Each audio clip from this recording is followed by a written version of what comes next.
What's up guys, Nilbez here, and today I'm just going to be talking about the upcoming Chapter 20 DLC, with what little things need to get fixed and some things that I think should be added.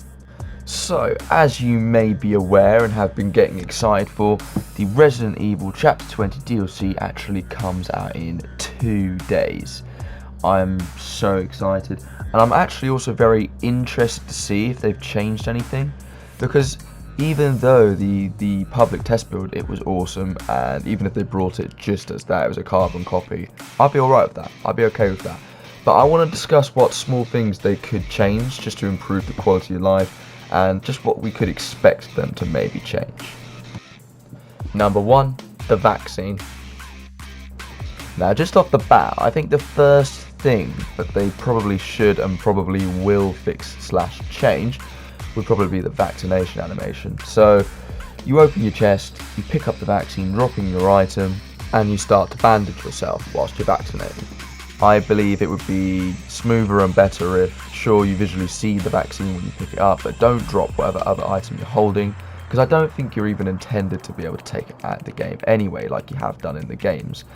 So yeah, sure, you can see it, but don't drop your item.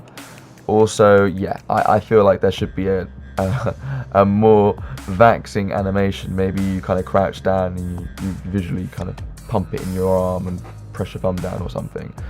And plus, some people are funny with needles as well, so I don't know if they've avoided it on purpose because of that, but surely that would mix in very well with the horror aspect.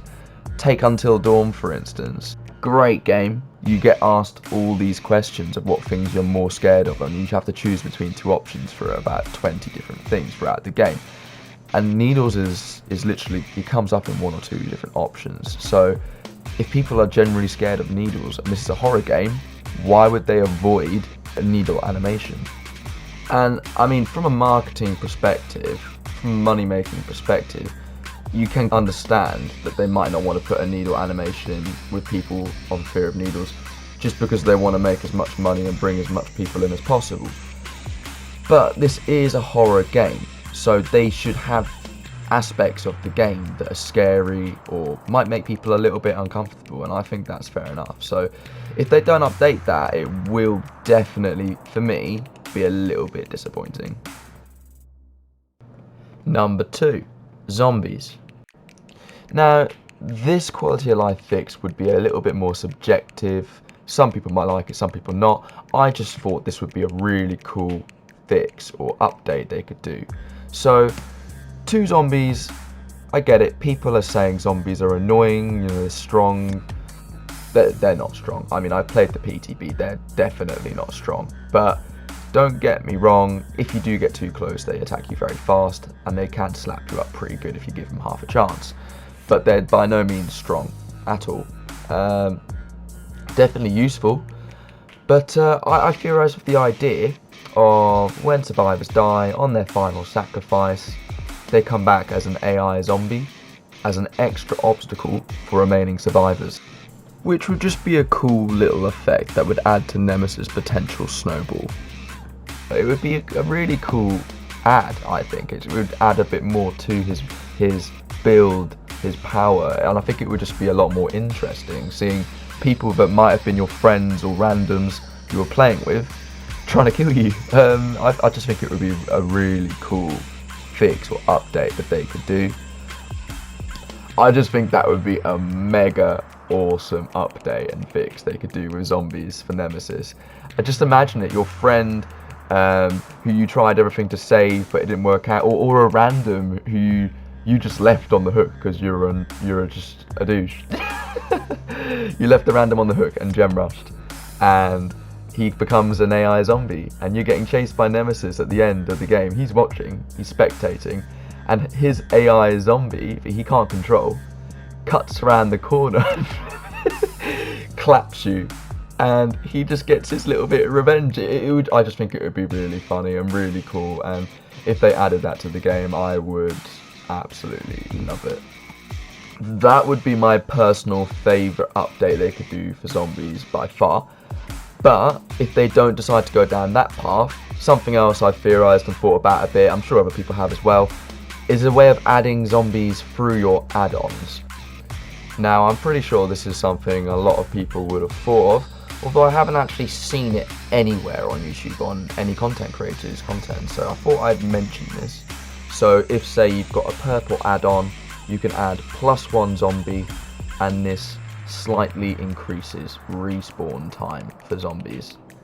And a red add-on increases your zombies by 2, but maybe it moderately increases their respawn timer.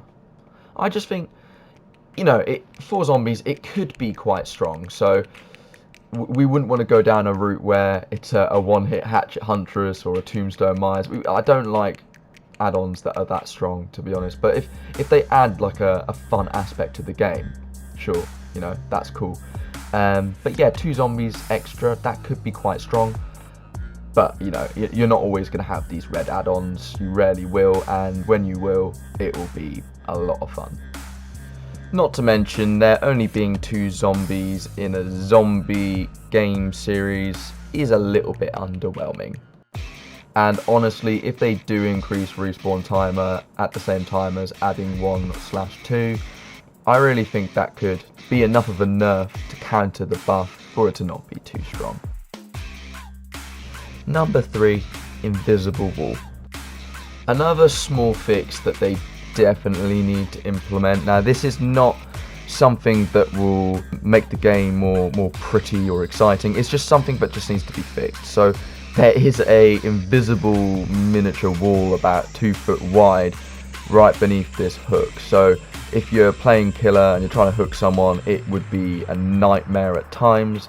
And same story if you're trying to unhook people, but not quite as annoying. But you know, I experienced this both as a survivor and a killer, and they definitely need to fix that step. Number 4, Leon. Now, Leon looks a little bit more baby-faced than he should, so they need to implement some sort of steroid testosterone course for Leon to take over the course of this chapter, just so that he looks a little bit more I'm just joking, this isn't real. I mean, he could look a little bit more masculine, but no, it's not necessary, I'm just taking the piss. Number 4, Nemesis. Now, these are actually just very small little things I think they should kind of tweak a little. So first one being his regular pallet breaking animation. His fists actually kind of clip through the wood in a sense that doesn't look quite right. So I think they need to tweak that a little bit. Also, I think it's epic that he yells stars to Jill when he worries her, and soon to be Chris as well. But it wasn't quite as loud or emphasized as I would have liked. It's quite quiet. I actually missed it one time, so maybe they could just drag it out a tiny bit and make it a little bit louder. Other than those couple small tweaks, I think they've done a flipping outrageously good job with Nemesis. I think he's awesome. I don't think they could have done a much better job. He's really cool. Apart from these things, slightly medium-sized and small things, there's not really anything else I can think of that I would want them to change before the game's DLC comes.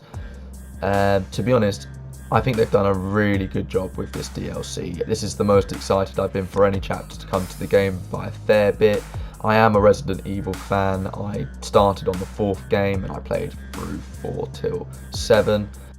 And then I did play the remakes of 1, 2 and 3. I didn't play the originals. I started on 4. I mean, I was a bit young when those original ones came out.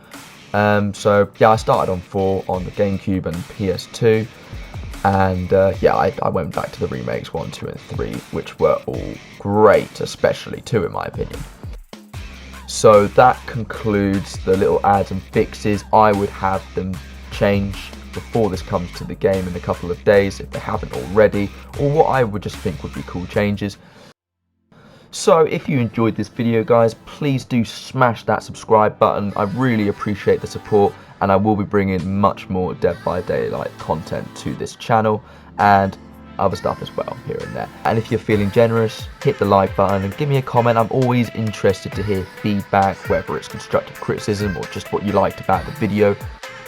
I am pretty active with the comments as well, so I more than likely will like and reply to almost anything that is said in the comments below.